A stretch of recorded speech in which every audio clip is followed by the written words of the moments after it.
check 1, 2. Checking for the normal audio level. Wait for the mic. Where Matt will wear.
Talking, good volume.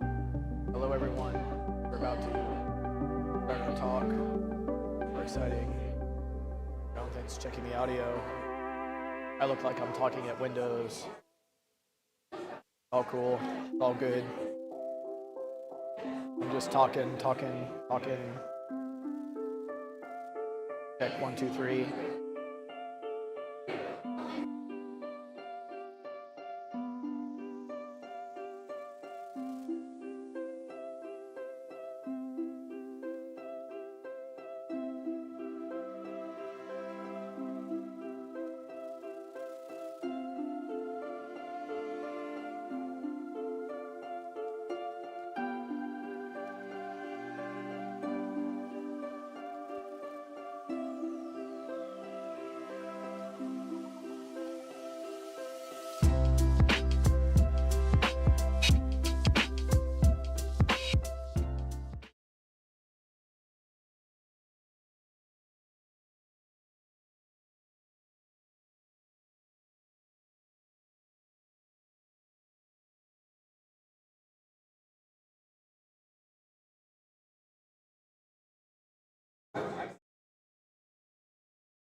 Alrighty. If everyone could please take their seat and keep all hands and feet inside the vehicle as we kick off this ride. Must be this tall to ride. Ah.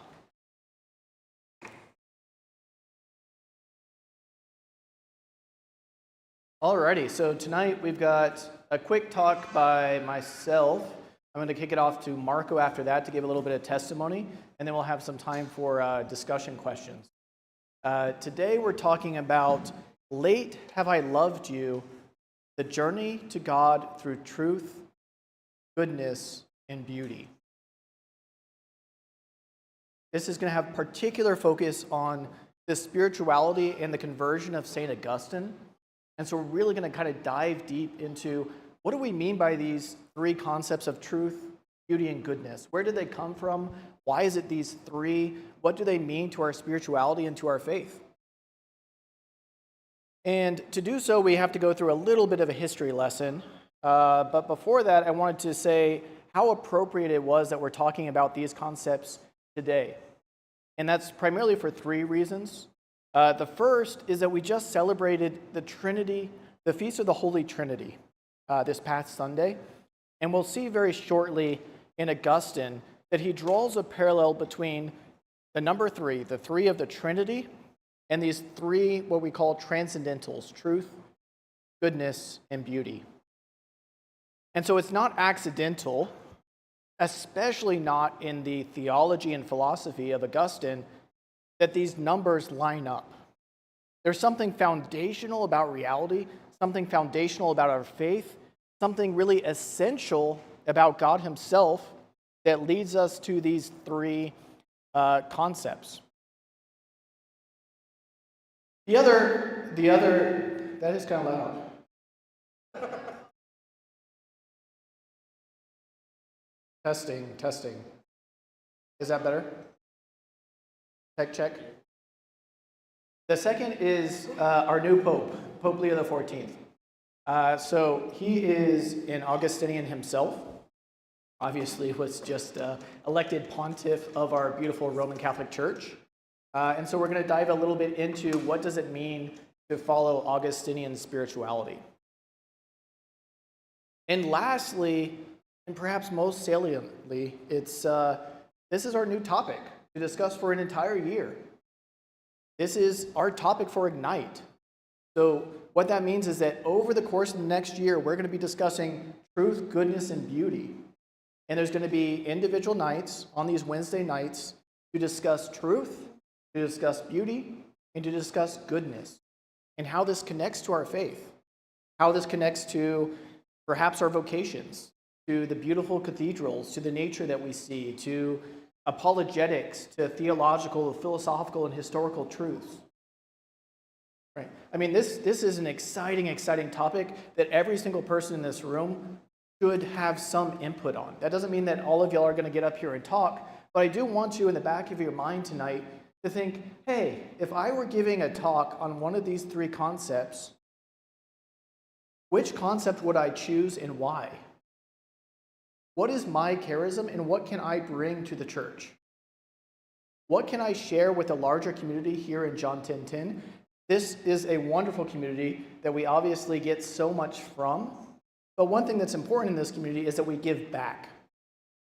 And that's an awesome opportunity that's not just the leadership team, it's not just external speakers like we had last month, but it's internal development of this group to be able to learn, to reflect, to contemplate, and to share back with the actual group. So again, if you are interested in discussing one of these topics, then please, reach out to me, reach out to the leadership team and say, hey, I want to be put on the list. I would love to talk about one of these concepts. And we will work with you to refine your concept, point you in the right direction, hopefully save you from heretical opinion, and get you up here on one of these nights.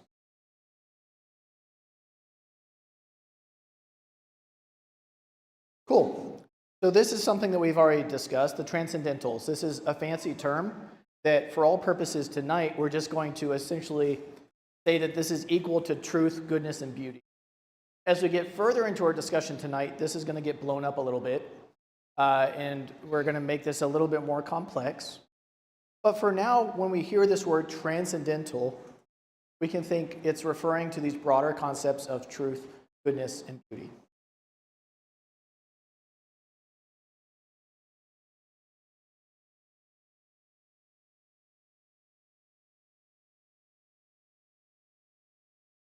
So our first section is on the restless mind. We're going to get later to Augustine's discussion on the restless heart, his famous line of, "You have made us for yourselves, O Lord, and our hearts are restless until they rest in you." But there's also this concept of something that's innate to human existence, about our desire to seek out meaning. All of us were just thrust into existence. We didn't get to choose when we're born, or how we're born, or when we're born, but we are born, and we're thrown here into existence, and there's this whole history of human inquiry that looks into this concept of why. What's the meaning of life?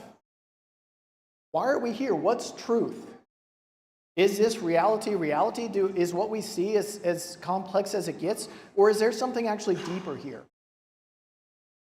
And so we'll see that from the very, very beginning of thought, the very beginning of philosophical or pre-philosophical thought, we have people asking these questions and attempting to answer them.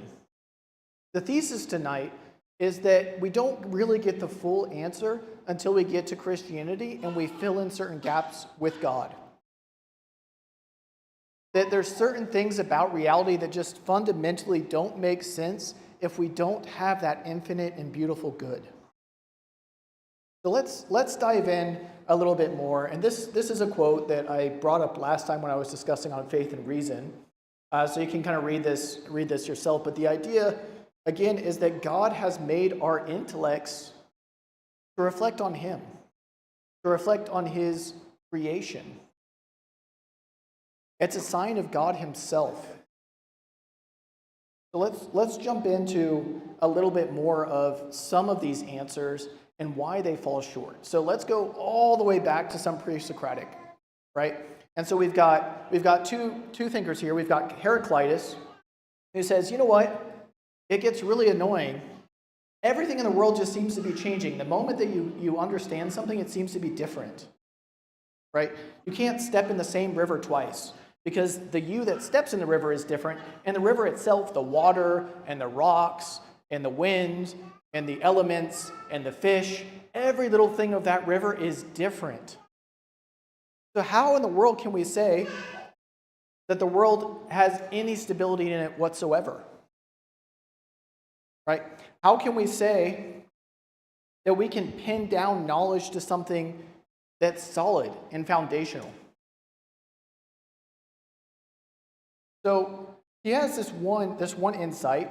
There's this human kind of knack for wanting to boil things down to just one simple concept.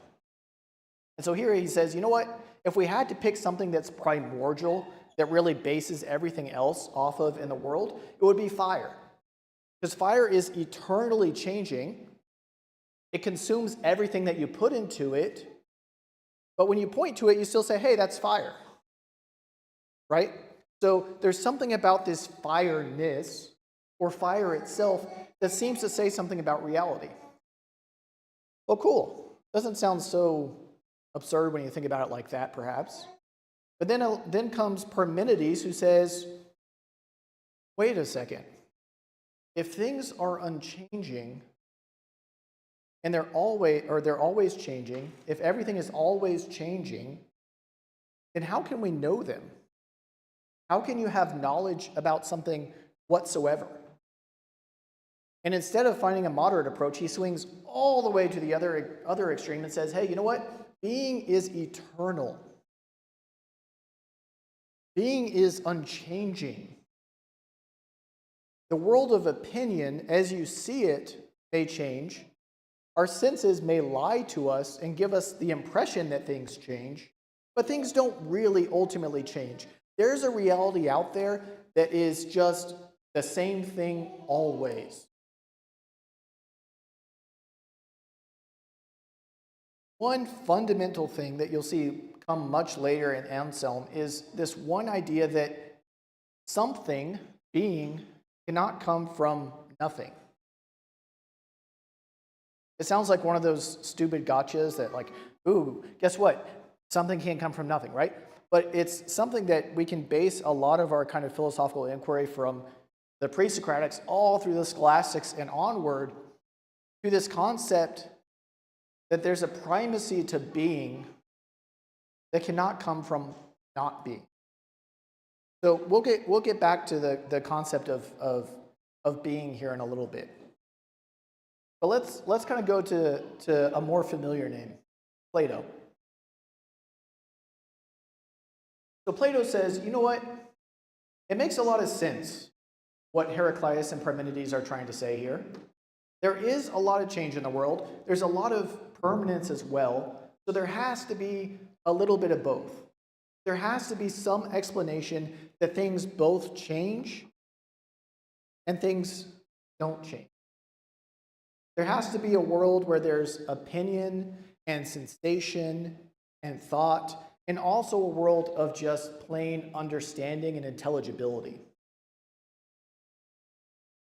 And so many of y'all probably remember his allegory of the cave. And I've got a little bit of an image here, where if you see a shadow cast on a wall from a fire of, say, this weird-looking bird, and you see that, do you really know this bird if you are, stuck on this side of the wall? Well, no, you just know a concept or a shadow or kind of some semblance of this bird. You don't know the real bird. In Plato's world, the role of the philosopher was to rip this person out of these chains and bring them into the light above ground to say, hey, here's the real bird, right? Here's the real birdness. So Plato essentially splits the world into these two big groups, the world of the mind, the world of what's more commonly called the forms. These perfect and intelligible and unchanging essences from which all things that are concrete share in, the world of sensation, the world of opinion. So the good life is a life that strives towards that world of the unchanged, of the pure, of the good. Our mind is meant for higher truth. It's not meant for, individual things. It's not meant for just a bird. It's not meant for just talking about a table or a concept or a fact. It's meant for talking about larger concepts and universals. It's meant for going a higher level. And certainly, Plato is able to unlock a concept of goodness and truth and beauty that bring us upwards into this other world. There's a part of us that's incorruptible. We have a soul. It's not Christianity's kind of, gift to the world that we came up with this soul. This is something that we've kind of philosophically gotten to. That there's this part of us that's just not material. That you can't pin and say, hey, I'm holding a soul right now. Or I've got, 3 souls in my hand. It's not. We're body and soul. There's part of us that's material, and there's part of us that's spiritual. And that spiritual element is made for truth and goodness and beauty. But what's interesting is Plato goes a step further, and this is where it gets really interesting. Plato says the greatest form, and he says this in the Republic, is the good. And why is that? He has a lot of arguments for this. He probably has like 5 or 6 arguments for this.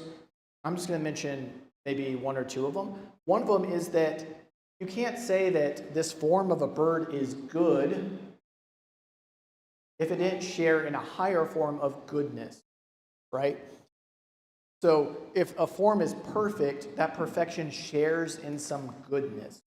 So it has some quality of goodness about it.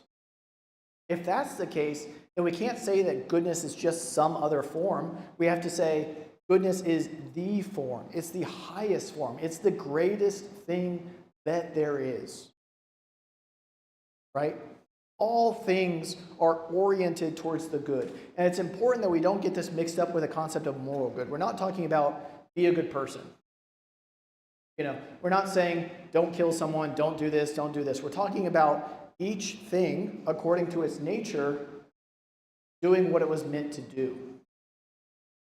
Right? Finding its fullness, finding its perfection. Coming to a certain completion. Right? So what is that completion for a human being that's a little bit material and a little bit intellectual? Again, for Plato, he has this concept of, the philosopher king. But I don't know that Plato's answer is necessarily deep enough or good enough. How can we say that why does truth necessarily always align with what's good? Why does beauty always align with what's good? Why does truth and beauty align? How do they kind of fall into each other or reduce into each other? And why were we even made in such a way that we desire the good or that we want the good?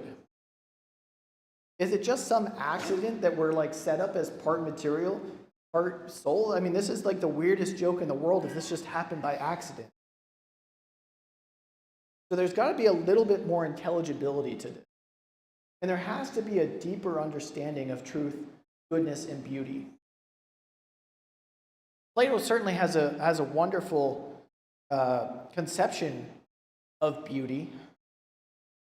I mean, Plato has this concept of when you see beauty, it can literally drive your soul insane. I mean, you get this certain madness about you because it draws you upwards into the world of the forms. There's something other about beauty that makes you better. When you see beauty, it inherently changes you. And there's something about goodness and truth that are a little bit harder to grasp. Truth, you need to train your mind. You need to seek out understanding and learning. You need to take this kind of intellectual journey. And in terms of moral good, you actually have to be a good person. But there's something about beauty that doesn't require either of those things. Beauty is this kind of special escalator that allows us to get to a higher world without necessarily doing all of the hard work. It's a universal language that we all speak, that we all understand, that we all strive for, that leads us to something greater. And this is a sneak peek into again, Augustine, and later thinkers like Bonaventure and Aquinas that we'll look at very shortly.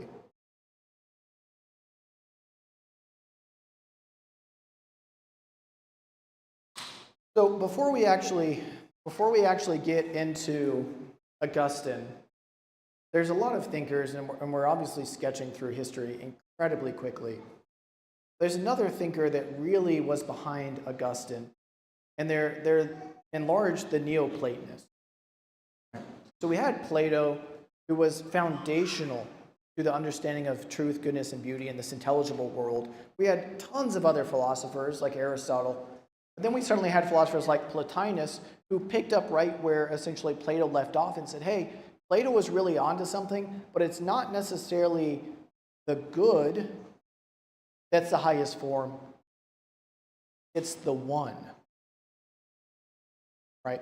And so at the beginning of this talk, we didn't say the four Transcendentals. We didn't say one, truth, beauty, and goodness. But if you were to ask Plotinus, he would say there's four. Well, no, actually, he would probably say there's five. Or perhaps six, depending on what you read. Right? Being perhaps something like aliquid or something or otherness. Right? So we're coming back to this concept of transcendental. This is a good moment also to mention Plato and Aristotle and Plotinus and Augustine and the early church fathers. No one used the term transcendental for roughly about 1,000 years after Christ died. So this is a new concept or a new term for what we call these. So when you're reading Plato or you're reading the Gospels, you're not going to come across the word transcendental. So there's a little bit, it may seem a little bit arbitrary why we come up with these three. We'll kind of get back to that in a little bit. But Plotinus does have this idea that there has to be the one.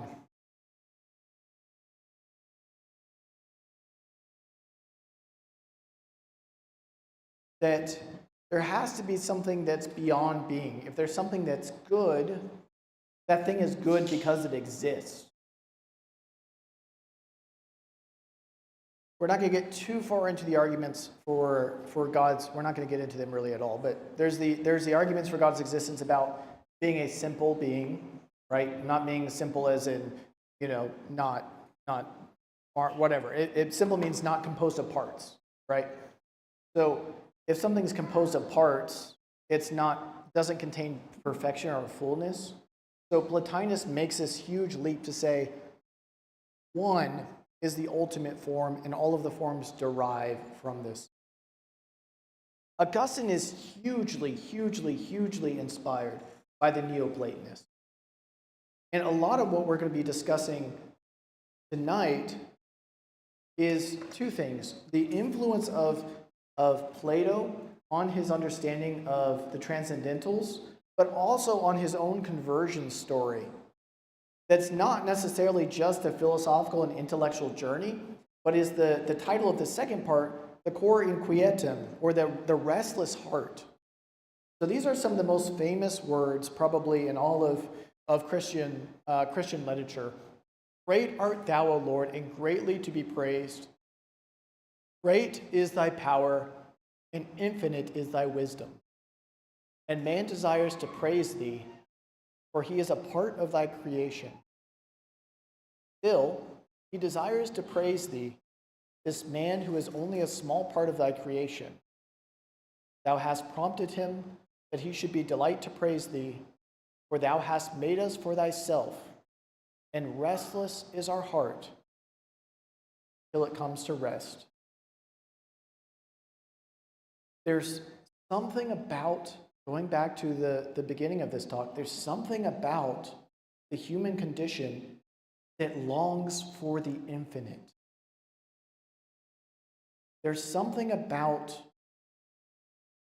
our desires that want something more than, say, the particulars of the world can give us.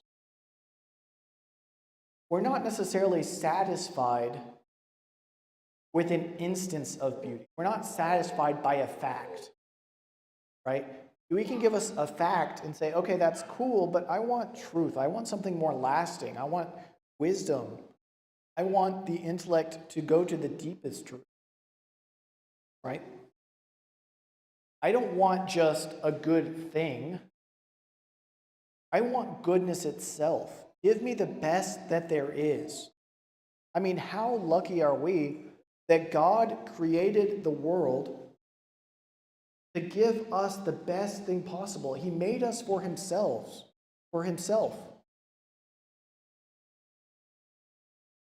I mean, he made us for our finite beings for this infinite capability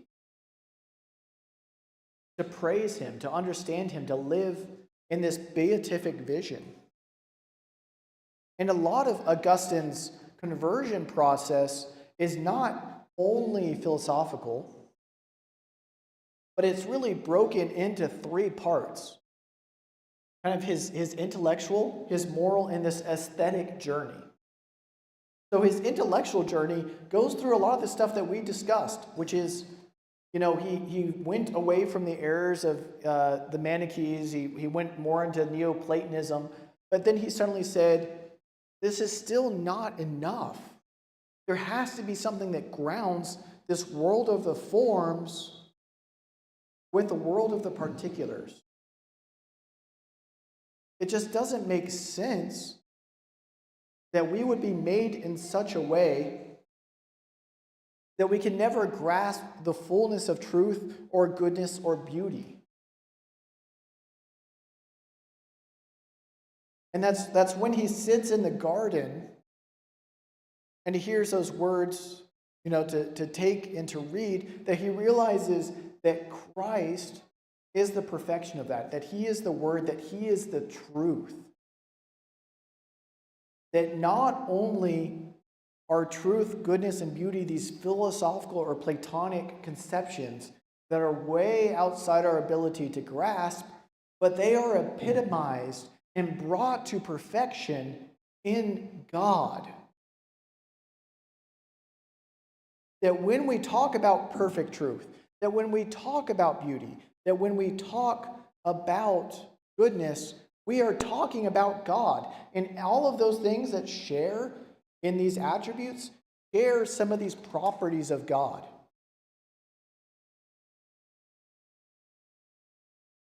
Okay, well, that sounds cool, but there's a lot of evil in the world. There's, on the way driving here, I saw someone punch someone.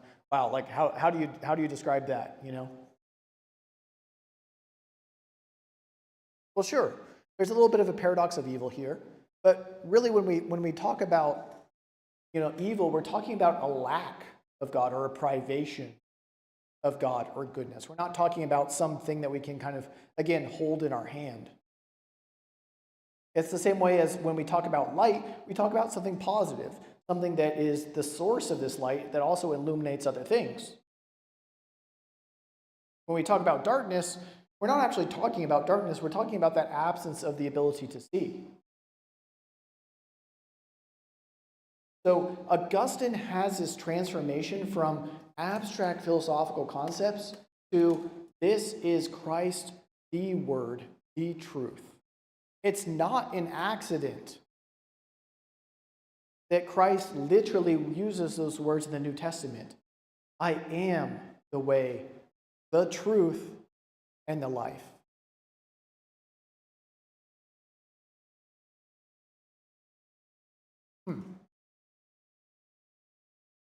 His moral. So his moral conversion. This one is probably his most famous, right? Lord, make me chaste, but just not yet, right? That's his famous prayer of it's all of us want to be good, to St. Paul, all of us want to strive for holiness, but it's very easy to be tempted and to fall away. In aligning our moral life with God, we align ourselves with the fullness of our nature, what we were actually meant to do. So we'll see here in a second, we'll dive more into this moral aspect. But Augustine suddenly sees and reflects on himself, and this is something that I recommend that each of us try to do, is what little things in the world do we try to fill our cup with?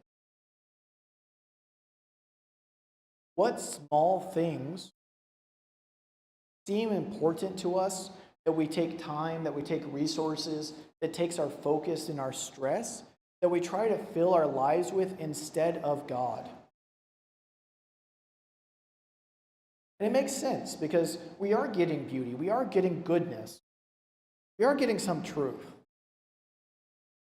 But it's just going to make us more hungry, it's just going to make us want it more if we don't go to the source.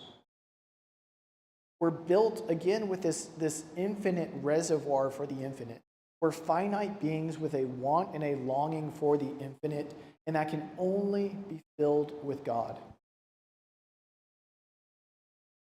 And the best way to often avoid the evil stuff is to fill it with so much of God's light and Christ's light that there's no room for sin, that there's no room for the small bad habits and vices that fill it. Right? We'll get to this later, but this is a huge tenet of kind of the Augustinian spirituality. It goes back to the, love God and then do what you want, right? Because the idea is if you really love God, then your will is going to align with God's will.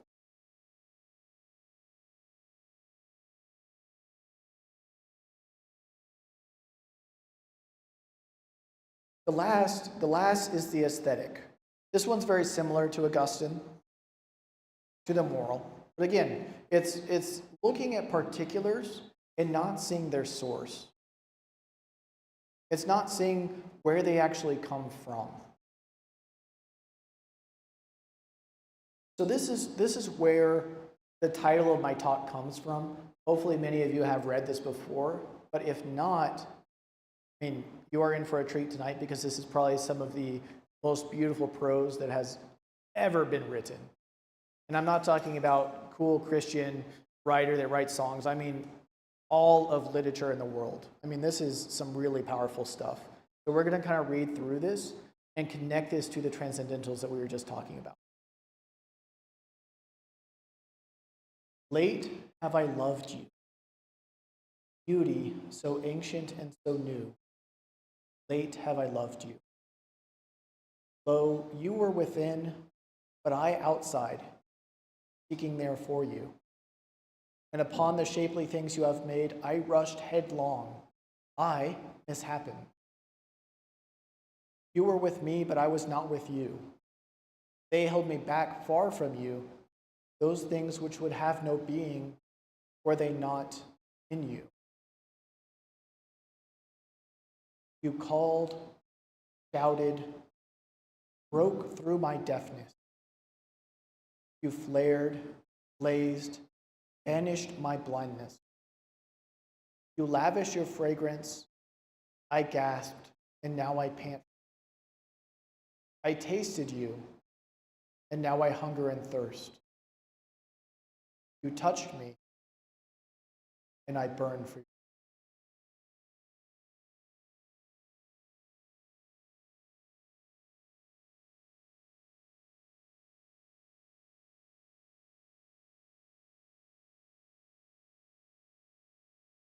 Not an accident that beauty is capitalized. Right?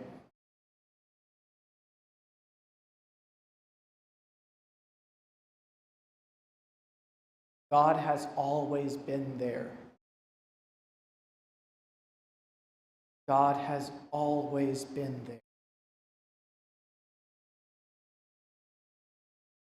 This is one of the most beautiful reminders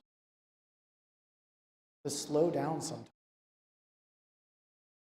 Say, have I noticed God? Have I noticed the divine in the creation around me, in others around me, in my vocation? And what am I doing? Or am I rushing headlong in the wrong direction? Am I oblivious to God who's inside of me? Have I drowned out the noise of God, the ultimate beauty within me? You'll have to bear with me a little bit because this passage is one of my favorites, so I had to look up the Latin here. And the Latin, I think, is really interesting for a few reasons. I made some of them bold. It's a little bit hard to see. The first thing is when he says beauty, pulchritudo, right? He's using this broader concept of beauty. Okay?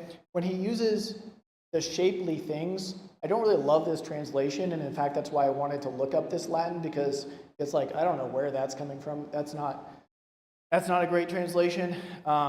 What's the normal translation of Formosa? Beautiful things, right? So what is Augustine saying here? He's saying, I wasn't looking at beauty itself. I was looking at these beautiful things, right? But he's not saying things here, right? And this is where maybe the initial translation is perhaps a little bit better. When he's talking about shapely things, I mean, he is clearly referencing women, right? He is clearly referencing his issues with chastity, right? So what is he saying in this passage? He's saying, my chastity was getting in the way of seeing what I was really searching for. These individual items of beauty were blocking my ability to see true beauty, this ancient beauty, this beauty that's been there since the beginning of the world, that's been there infinitely.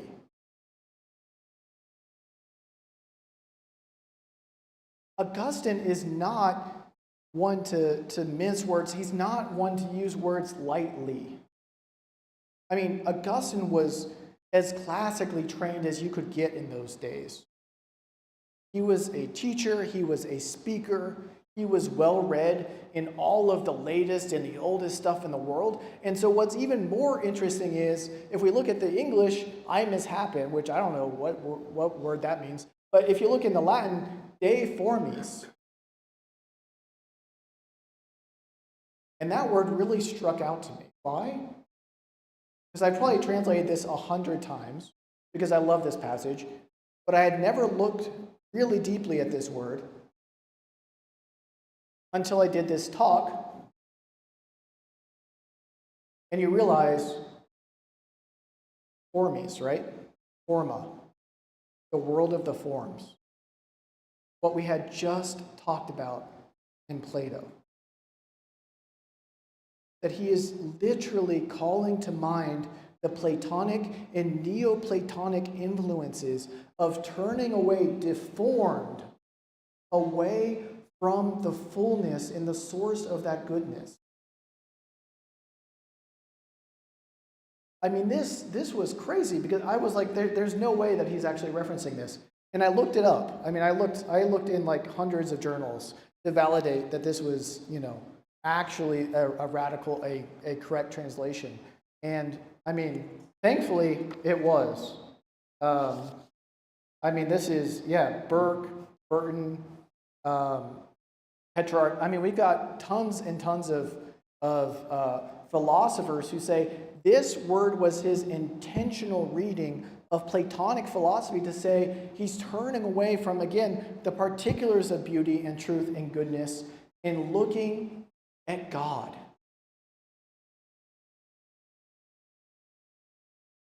So this is an opportunity for us to say, what does our conversion story look like for God? And we often think of conversion stories like Augustine. We often think of St. Paul, who has this light come down from heaven. But there's something to be said for our ability to always turn towards God, to always be reverting back to God, to always have this confession or this witness of testimony towards God. So how in our life do we make sure that we're focused on the right things, that we're focused on the transcendentals? How do we make sure that we're not too busy with, the business of day to day? Because that's not what we're meant for. We all have careers and studies and things that keep us up at night. But a lot of those things, going all the way back to Heraclitus, those things are often transitory. We live in a world that's fast-paced and seemingly even more and more and more and more fast-paced. And it's easy for us to wake up one day and go, where did all the time go?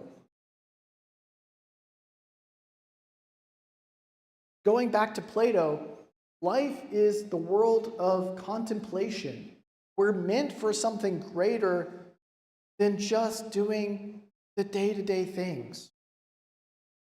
That we're meant for truth, we're meant for goodness, we're meant for beauty.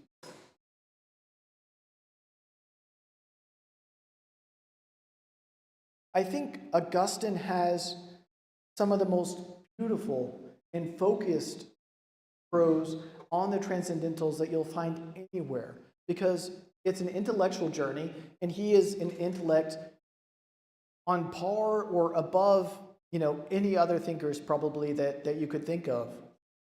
But it's also an intensely personal journey. And a lot of us may have grown up Catholic, some of us are converts or reverts. And we each have our own story, but if we were to trace that story back to God, we could say, hey, what was I really looking for? And alternatively, sometimes in our lives, when we go down the wrong path and we mess up, which we probably inevitably will, thank God for confession and for the priest that we have, but when we do, we say, hey, what was I really looking for here? Why did I do that, right? One way to fix an action is to fix your motive for it and to realize why you're trying to do that thing, right? When the toddler's like trying to grab the hot pan up there, it's not because they're trying to grab the hot pan. Maybe they want the cool shiny thing or something like that, but a lot of times like, hey, there's some food up there, or that's what the adults are doing, right? And so a lot of times we end up burning our hands or doing something stupid because we're trying to, again, search for something permanent. We're trying to get out of the world of just sensation and opinion.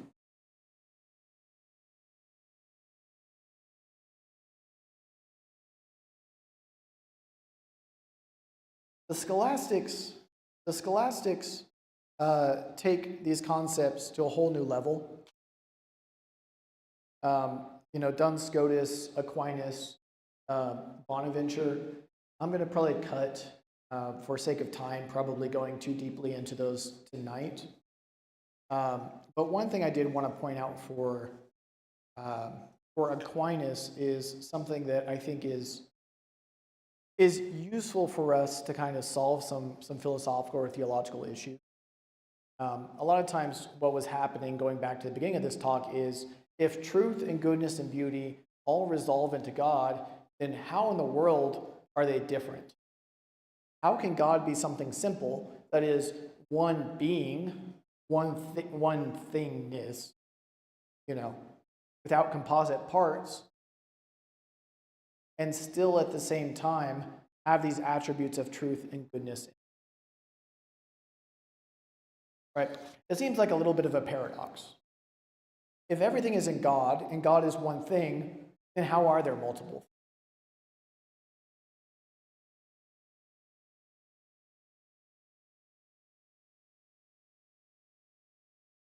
So Aquinas' answer, and I'm going to highly simplify this, especially since we have Dominican present, but the idea is that there's going to be a difference between what's actually true in reality, right? What's actually true of God and what's kind of true in our cognition or in our understanding or in our kind of attribution. So the idea is that when you're talking about truth or goodness or beauty in its absolute sense, you're talking about God in his full simplicity, in his oneness, in who God actually is. But when you're talking about it in terms of the human experience, and in particular our intellect, our ability to apprehend those particulars, we can kind of see them as a little bit separate.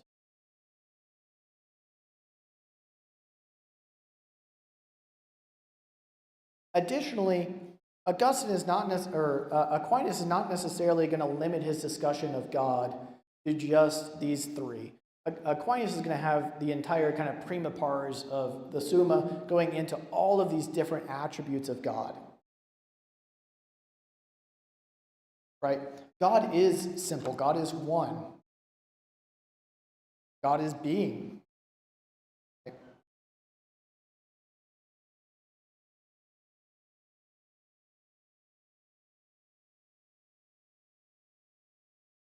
He essentially breaks it down into 4 buckets. We could say attributes because we know what he's not, right? We know that God is not multiple parts because multiple parts would have to fulfill to be one perfect thing. So we could say God is simpler one thing.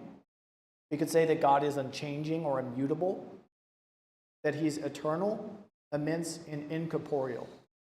Those are the attributes that we know from essentially negation. A lot of times people say that these are like negative attributes. I don't like that because it sounds like they're things that we're saying that God is not, right? But we are saying that God is simple. We're just getting to them via negation. The things that we do know of God because of definition, or that flows kind of from his essence, is that he's perfection, that he's infinite, that he's omnipresent, that he's eternal, and that he's one, or that he is unity. The attributes of our intellect and will, meaning kind of the puzzle pieces that complete our nature to in some part comprehend or understand God, or will God, is knowledge, providence, predestination. Don't think of that as the concept that we know from Protestant kind of predestination. Will, love, justice, and mercy. Right? So you hear a lot of this in terms of the New Testament language of, God is love or God is mercy. And then lastly, we get the broadest kind of relational attributes, which is God as creator, God as governor, and God as judge. So when we go to the Transcendentals as 3, the best kind of reason that we came up with 3 is probably from Augustine's De Trinitate, in which he literally argues that there's a similarity in our understanding between the Trinity and between these 3 transcendental attributes. Augustine says, God the Father epitomizes goodness, the entirety of creation, and in giving us his Son, Jesus Christ, epitomizes goodness. Christ is the Word, the Logos. And the Holy Spirit is the beauty that brings creation back to the Father and the Son. So, back to this central concept that there is something Trinitarian about the Transcendentals. And furthermore, as Christian Catholics, I think we can even make a further argument that you cannot understand the Transcendentals if you do not have an understanding of God. I mean, this is exactly the direction that Plotinus was going. Plotinus was on the right train. Plotinus was saying, hey, there's got to be one. There's got to be something that's beyond being, right? It's even where Plato was going with this concept of we're meant for this other world, right? They all get bits and pieces of the truth. But if you really ultimately want to understand those concepts, you need to bring in God. Just as with your personal and moral life, you also need to bring in God. Right?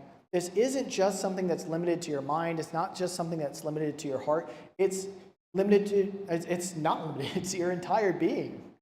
Right? I mean, it's what you were made for. Right? There's the basic philosophical kind of commandment that was on that temple in Delphi was know yourself. And it turns out that looking at this, when we look deeply into ourselves, we find God.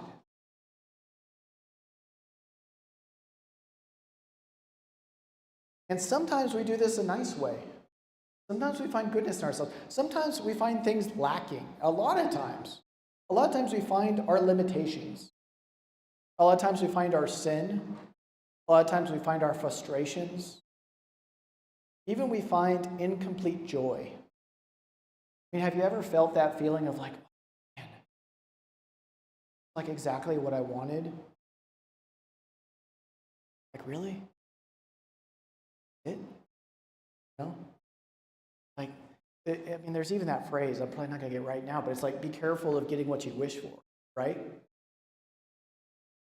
Because once you wish for that, it's like, it's not as exciting as it once seemed. But that can't be said of God. Because God can infinitely give to us and can infinitely heal. Hearts are restless until they rest in.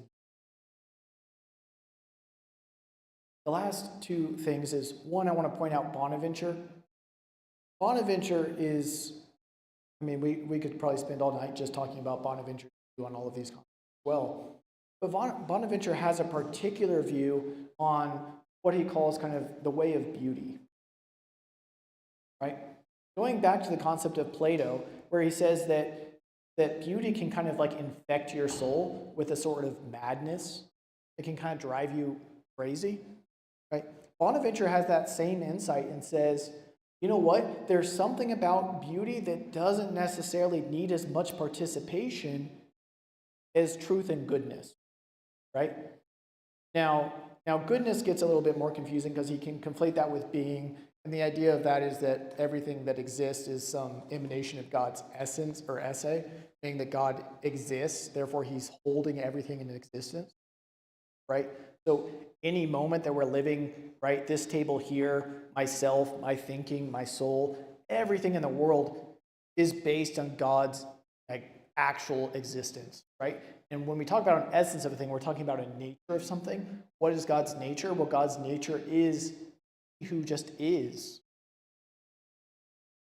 Again, it's not an accident, theologically or philosophically, that we end up at that same definition of Yahweh, right? I am who am, of just he is. His full existence fills us. But all of that to say, there's still this special place for beauty that's this kind of special elevator or escalator. It allows us to kind of bypass the intellectual journey that we may have to kind of do to get to God as the source of truth. And there's something really cool about being Catholic that you don't necessarily get everywhere else. And in fact, you probably don't really get this fullness everywhere else, which is we don't want to just say something and have y'all be like, cool, that's great, I'll go with that, right? We actually want every person to engage intellectually. We want their wills to be engaged. We want them to will the good because it's the good. We want them to do beautiful things because they're a reflection of God's beauty.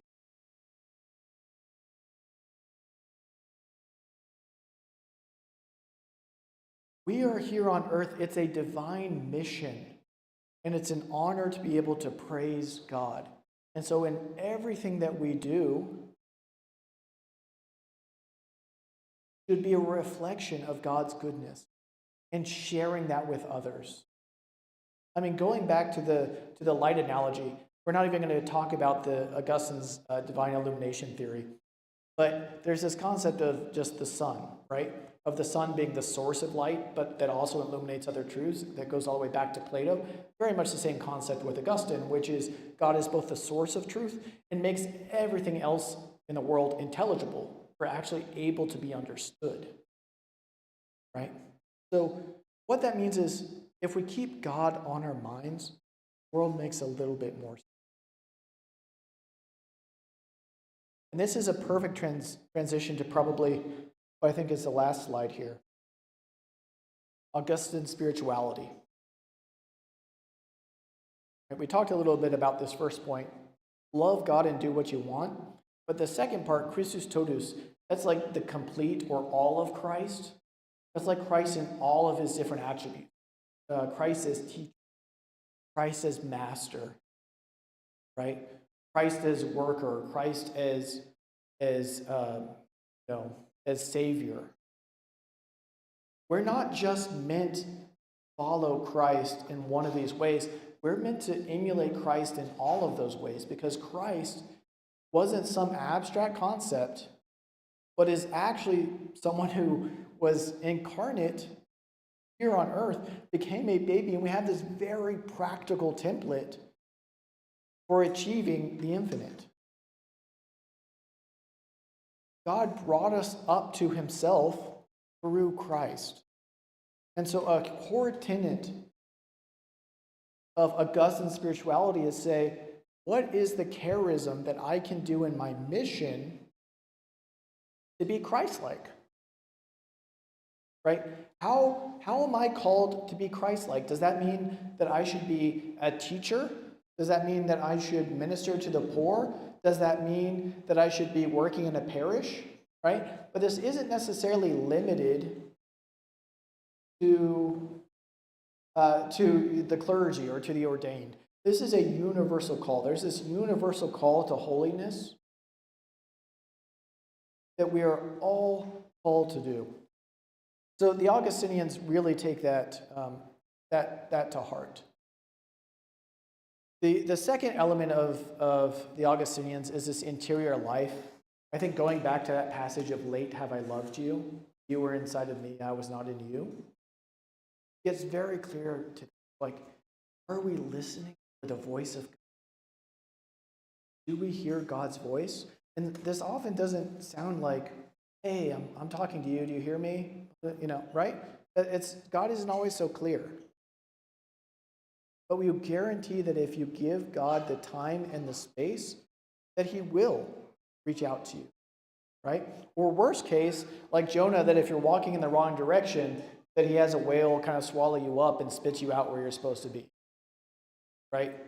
I mean, God is not trying to be ambiguous for the sake of being ambiguous. God is speaking to us, kind of to us individually, but also to us at a broader level through creation, through nature, perhaps other people, right? There's often that phrase of like, we've got 2 ears and 1 mouth.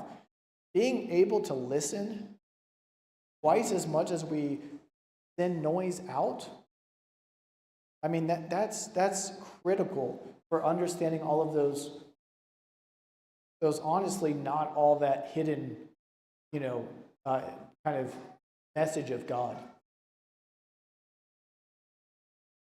And lastly is the sense of community. So the Augustinians really believe that they want to create a community as closely aligned to that as of the Acts of the Apostles, of living in obedience, in poverty, focused on communal times of prayer and on communal times of mission, of giving back to other people. And this is also another concept that comes to us intellectually of like, hey, we're not meant to be alone. We're meant to be these animals that are in community, right? We're meant to be with other people. The Augustinians take this to say, hey, you know what? My sanctification comes through community. What does that mean for us? This probably isn't the only community that you're part of, right? We've got multiple kind of associations between friends, family, and our jobs, and our other groups, and this small group, and that big group, and whatever, right? But all of these can be ways in which we can bring Christ or receive Christ. And there's something to be said for communal prayer, praying with other people. It's easy to get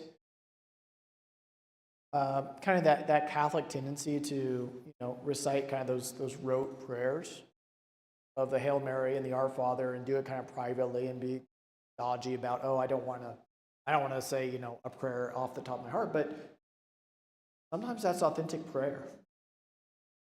And sometimes we need to get more comfortable having those conversations with God. And that's not always trying to treat God like that vending machine of, hey, I input something and I get something out. Sometimes that's just talking.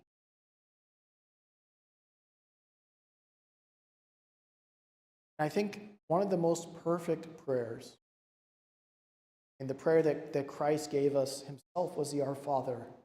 And I think one really, really, really critical thing, I'm not taking credit for this. I mean, the church fathers, the very beginning have said this of one of the most important and crucial things about the Our Father is it always starts with otherness. It starts with God. It doesn't start with, hey, by the way, God, I want this specific thing.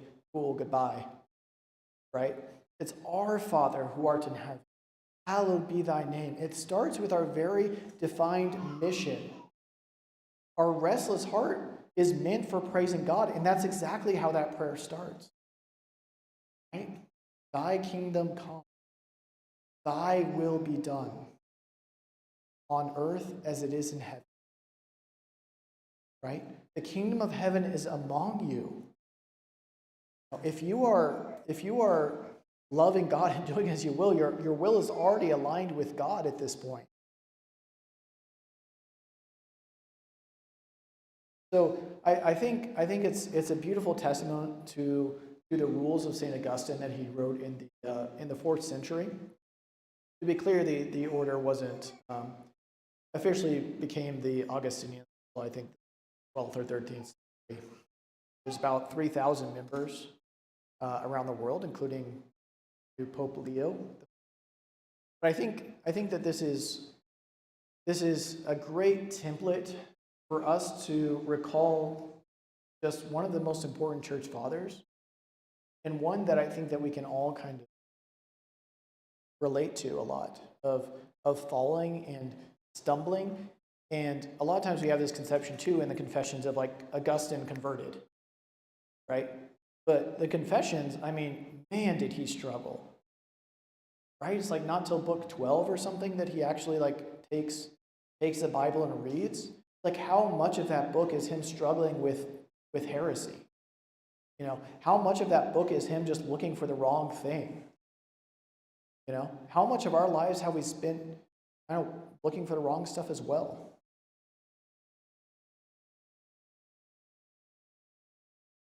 Pope Leo did, I'm sure many of you have seen this, but did have an announcement Sunday for the Feast of the Holy Trinity to a lot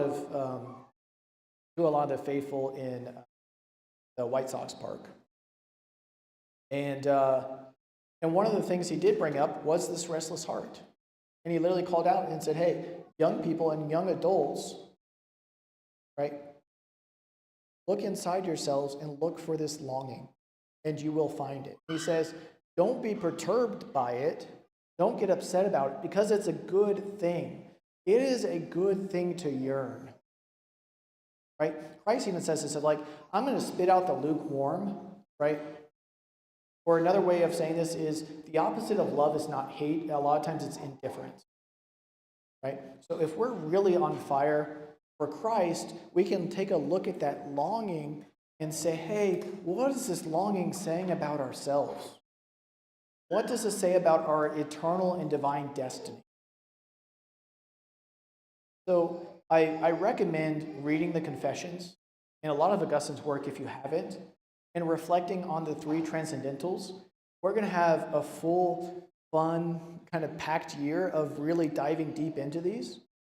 But again, if you're not going to kind of be up here speaking about truth, goodness, or beauty, I recommend that you at least reflect on how I can incorporate more of the intellectual life, the moral life, the goodness, and the aesthetic life of just appreciation for music or architecture or nature or whatever beauty we find, perhaps beauty even in another person, and realize that that's coming from God.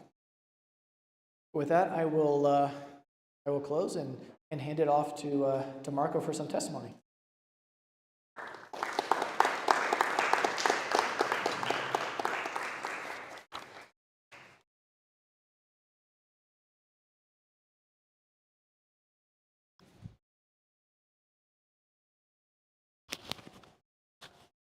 Good. Thank you so much, Matthew. That was fantastic. I definitely took a lot from that, and I'm also witnessing some of God's providence. I just went ahead and read out this testimony, not really intentionally trying to connect the dots of the good, true, and beautiful, but I definitely, hearing what you shared with us tonight, I could see God, He worked through me to be able to put some stuff here. Maybe you'll see what I'm saying, maybe you won't, but I'm just going to go ahead and share my testimony. I was raised Catholic, being in a Mexican household, naturally.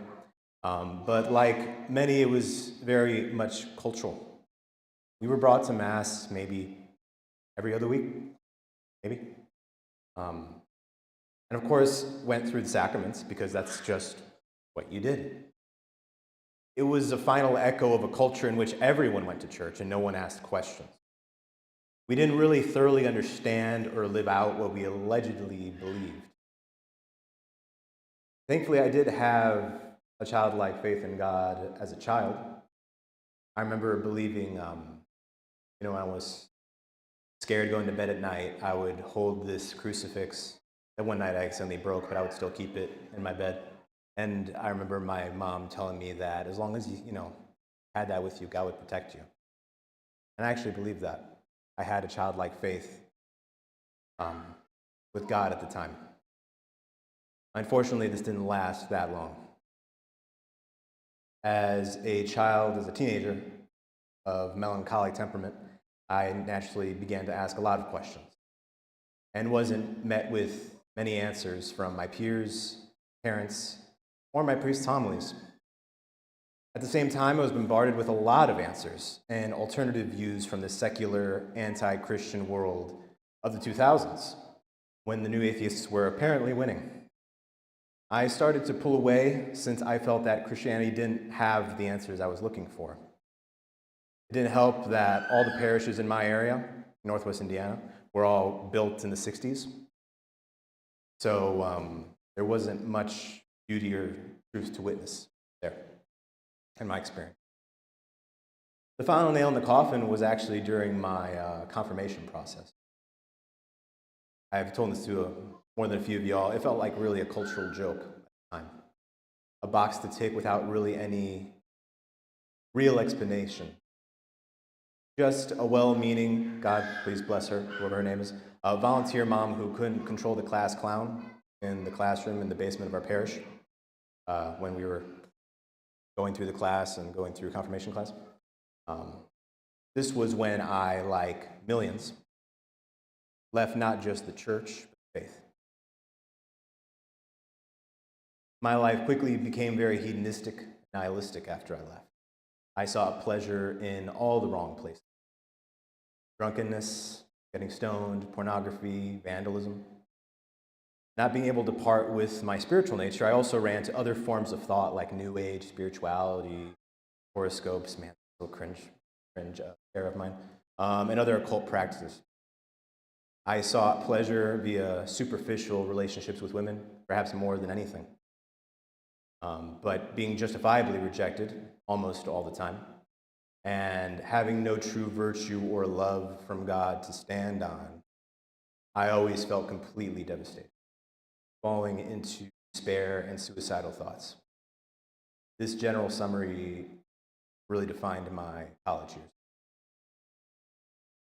It wasn't until I moved to Austin and more or less continued this lifestyle that I started to hit a wall.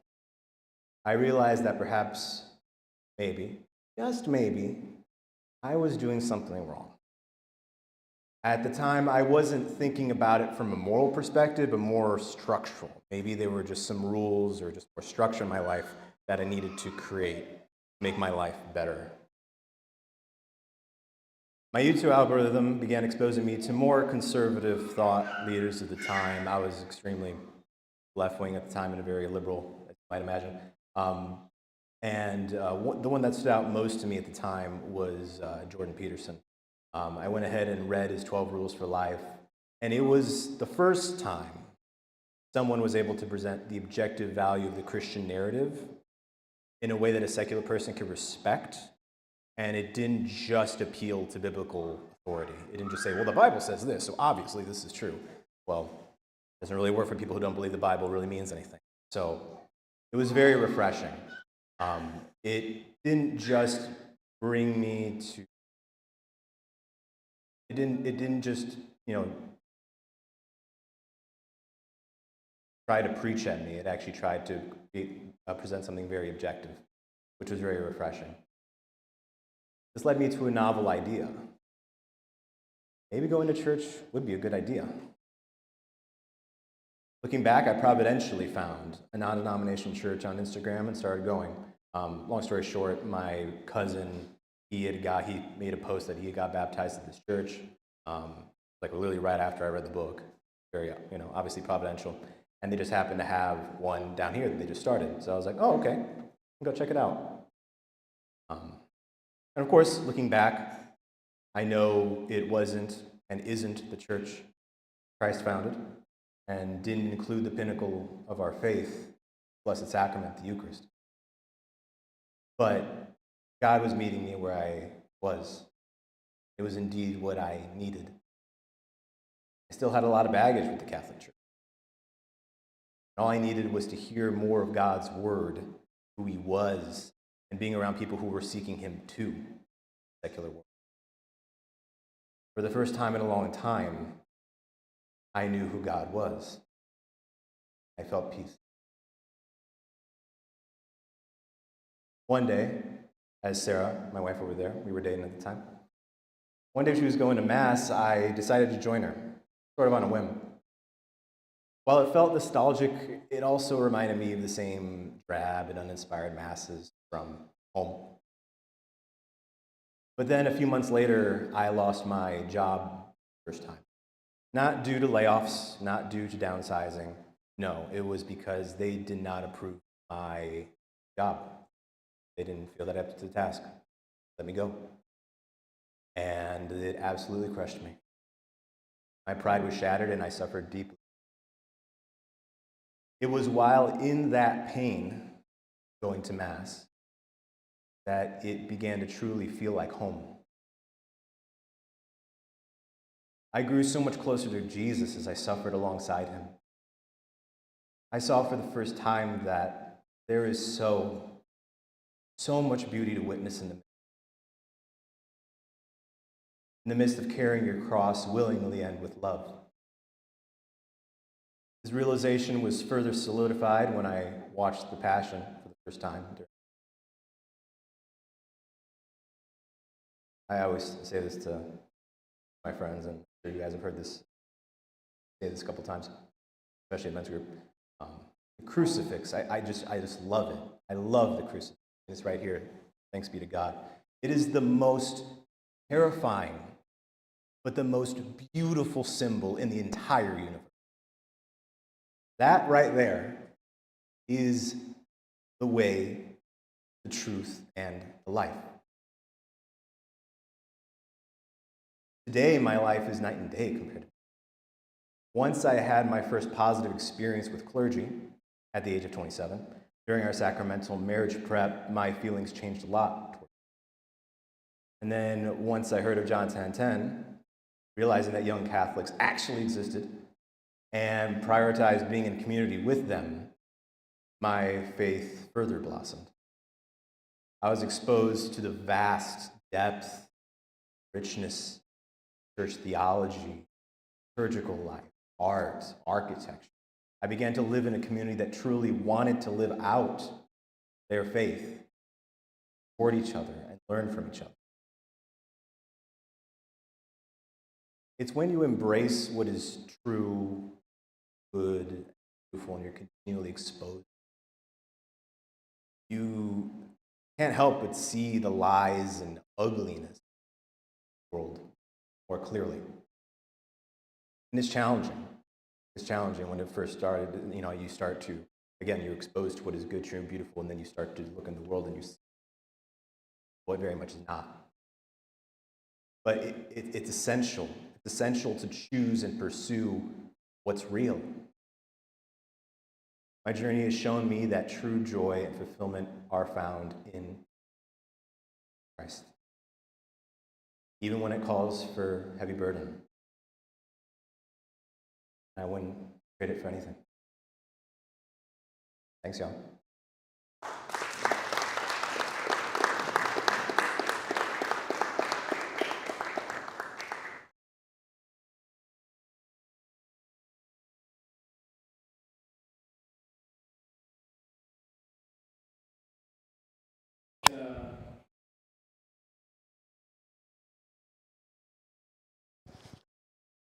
have a couple minutes for discussion. So I have a template for discussion questions here, if you would like to spend some time at your tables reflecting on these.